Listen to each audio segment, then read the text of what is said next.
Welcome. In this video I'm going to be taking a look at the SaneLogic SC07 weather station. So this was provided to me by the distributor, but they're not compensating me for this video and they're not reviewing it before I post it. If you find this video helpful and you want to purchase one of these, I'll put a link to it in the description on Amazon, and if you use that link it helps me out a little bit and doesn't cost you anything extra. So this consists of a console and an outdoor weather sensor, and we have the dimensions listed here, and here are some of the weather station features. So we have indoor and outdoor temperature and humidity, we have min-max records of all time history or 24 hours, we have barometric pressure, we have time, alarm, clock, snooze, and calendar, dynamic weather forecast and history graph, low-high alarm, 3 levels of adjustable backlight, manual calibration of temp, humidity, and pressure values. And here we have the stats so you can see the different ranges and such. Transmission frequency is 433 megahertz. The interval is 60 seconds.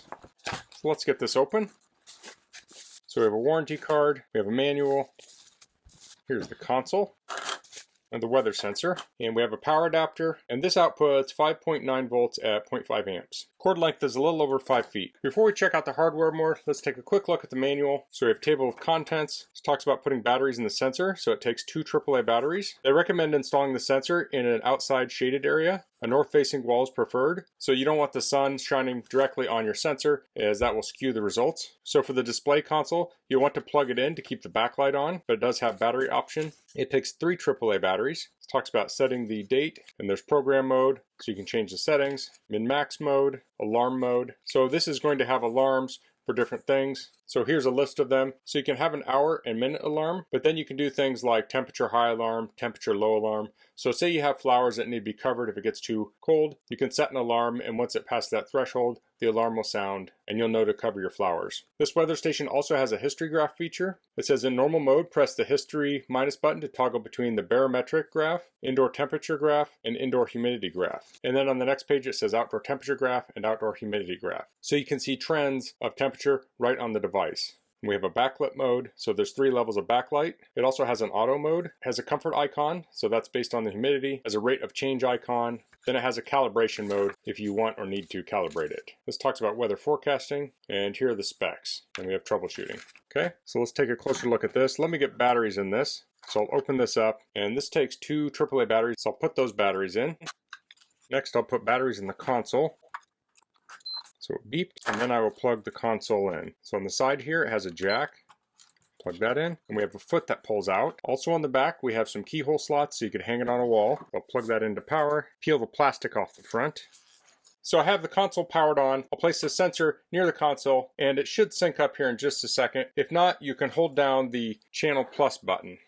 Okay, so here we have the sensor, temperature, and humidity. Now, it's not going to line up with the internal. The manual says it can take an hour for that to get synced up. So let's look at some of the buttons here. We have the set button. So if we press this, it will go through different modes here. So this has the year up top, and I will press the upper plus button, and now it will show the date. So you can use that to toggle between the year and date. I'll press it again, and we're going to go to the temperature, and this will toggle between the temperature and the dew point. And actually that was set to dew point.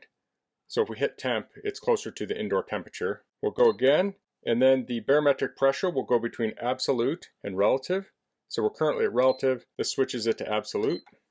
And lastly, down here at the bottom, we have 72 or 24 hour graph. So this is 72 hour, this is 24 hour. Now to configure this, we want to hold down the set button.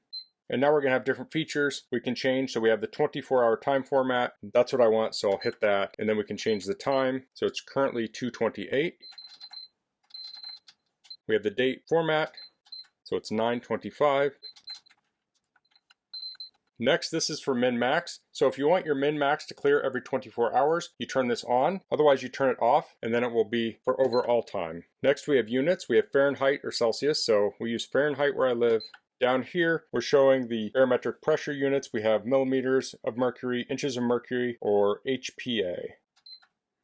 Then we have the weather icons there. So I think that's the current forecast. So next we have auto backlight. So it's currently off. I'll leave it off. Then we have, so I think I got out of the mode. I may have waited too long. Let me get back in. Oh, so that was the end of it. The remaining features are if you turn the auto backlight on, you can set the hours and such. So if we go in here on the alarm button and press that, not hold it, but just press it, we're going to show the max values. Press it again, we'll get the min values. So depending on what your configuration is set up as, you'll see it for the last 24 hours or forever. So to exit the min-max mode, we'll press snooze. That'll take us back to the main screen. So let's check out the backlight. So it has 3 different levels. So we can press the snooze button to change that. So this is off. You can see it a little bit because of the reflective light. We press it again, we'll have low, then medium, and then high. So medium and high are very close to each other. There's more of a difference between low and medium. So if you have this in a dark room, you can turn it on low. If you have it in a bedroom and you want it off at night, you can press that and have it go off. Or you could use the auto mode. And that's probably what I would do is if I had this in a bedroom, I'd have the auto mode on so it could turn off completely at night. So I'm going to go put the sensor outside. I'll set this up somewhere where we can gather data and we'll take a look at this bar graph in a little bit. Okay, it's the next day. We can see the outdoor and the indoor temperature. It's about the same temperature inside and outside. The humidity is lower outside than it is inside. So let's take a look at this here. This is the history feature. So to change this, we'll press history on the bottom. So it currently says in and temperature. So this is the indoor temperature for the last 24 hours. So I'll press the button and now we have the indoor humidity. Now the scale on here is relative. So it has 0 here, then it has -1, then it goes up to 5. Then we can look at the outdoor temperature. So you can see there was a dip overnight. And this is the outdoor humidity. So it went up overnight. And this is the barometric pressure history. So remember, we can also go in here and hit set. And we can change this to 72 hours instead of 24.